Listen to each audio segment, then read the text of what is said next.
All right, everybody. Welcome back to Are You Smarter Than a Libertarian? I'm Jeff, and today we're going deep, really deep, into one of the biggest, messiest, and most politically radioactive stories in America right now, the Somali migrant fraud cases that are going on in Minnesota. Tampon Timmy's great state. And before we even get started, if you value real receipts over media spin, smash that like button and subscribe right now. You're not going to get this level of detail anywhere else. Now, by the end of this episode, you are going to understand the scandal better than 99% of this country that exists on X, TikTok, YouTube. Because the left will not talk about the scale, the right will not talk about the nuance, and the center just wants it buried before the next election. So today, we do all of it. No spin, no fear, just facts. Now, let's start how we start everything with logic, the hard numbers that everybody throws around, but almost nobody bothers to actually explain the details, the nuance. Three separate federal investigations so far have charged 87 people across child nutrition fraud, disability housing fraud, and autism therapy fraud. As of right now, 61 of those individuals have either pled guilty or been convicted by juries. The American legal system works. The overwhelming majority of them are Somali Americans, and most are United States citizens. That matters because a lot of people online keep yelling, deport them all. But the law does not work like that when someone is a citizen. Now, let's get into the confirmed money that has been stolen. The confirmed money stolen that prosecutors have proven in court so far is $152 million. Dollars. But when you look at what was billed, not just what was actually paid out by this incompetence of government, the number jumps to over $1 billion dollars in attempted theft and fraud. $1 billion. And that is more than Minnesota spends in an entire year on corrections. And that is just from three major rings that we currently know about. There are probably a lot more out there. Now, let's break these rings down one by one. We're going to go by the numbers. Ring number one is, and we've all heard about this, Feeding Our Future COVID meal scandal. This is the largest pandemic relief fraud case in the entire United States, even outstripping the PP loan scandals. During COVID, the U.S. Department of Agriculture relaxed the rules so nonprofits could feed kids who were stuck at home. I mean, a noble endeavor, right?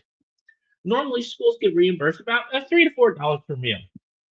The scam version was very simple, and I don't know why people didn't catch it. Open a fake feeding site. Step one. Step two, claim you are feeding 5,000 kids a day at a church basement that doesn't exist.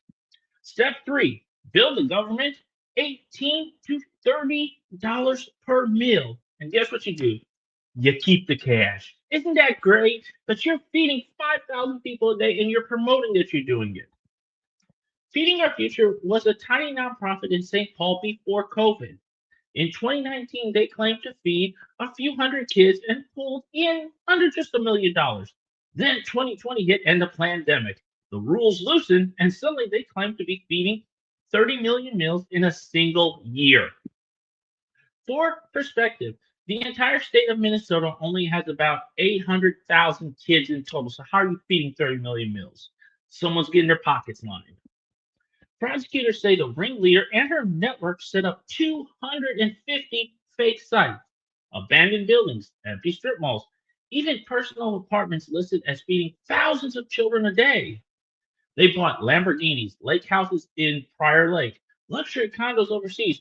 One defendant had the balls to try and buy a $3.5 million house in Medina, Minnesota, with a suitcase full of cash, duffel bags. This is not a movie. This is court testimony. Go and look it up.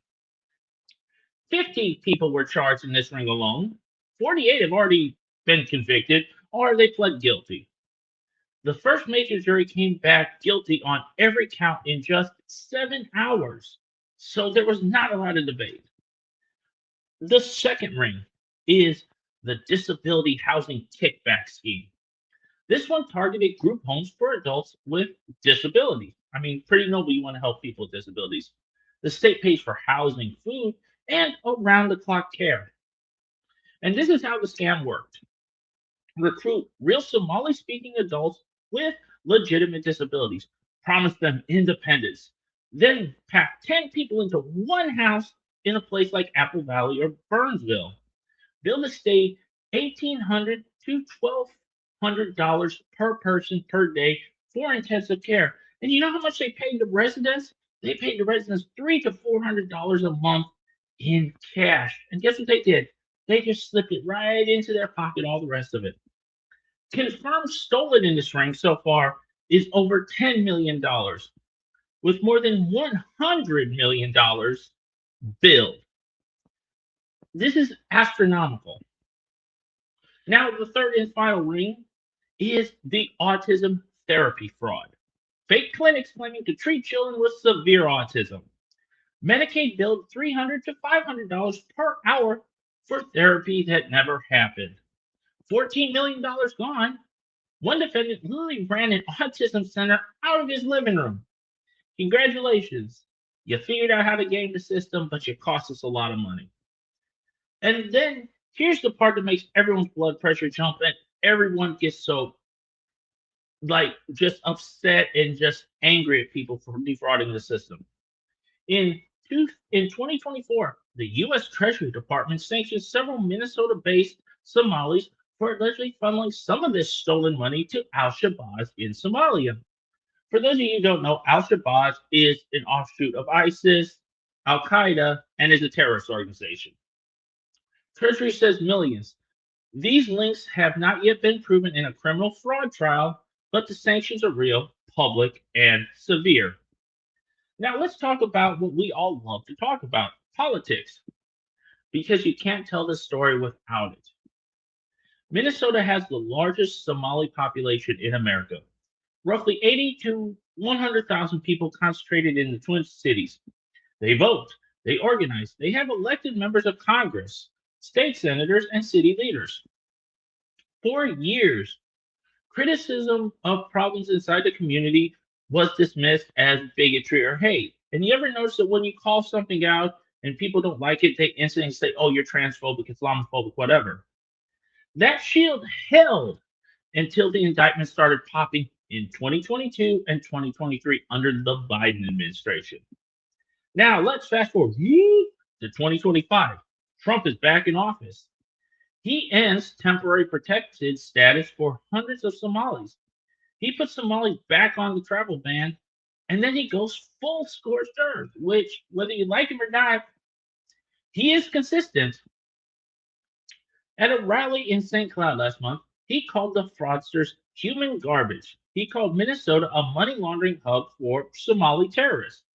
He posed with a blown up photo of luxury cars and said, that is your tax money. Now, he might be right, but he says incendiary stuff. The backlash was instant. Protests erupted. Civil rights groups called it dangerous rhetoric. Governor Tim Walz, Tampon Timmy, went on national television saying Trump was trafficking in stereotypes. Now, let's be real. Stereotypes exist because we can observe stuff. At the same time, he quietly froze payments on, and this is Tim Walz, on 14 state programs and hired a former U.S. attorney to audit everything. He knew what was going on. ICE, everyone's favorite boogeyman, then launched Operation Metro Surge. In the past 2 weeks alone, at least 40 Somali nationals have been arrested in the Twin Cities. Some have old fraud convictions, should have been deported for that. Some have minor offenses, and some are simply overstays.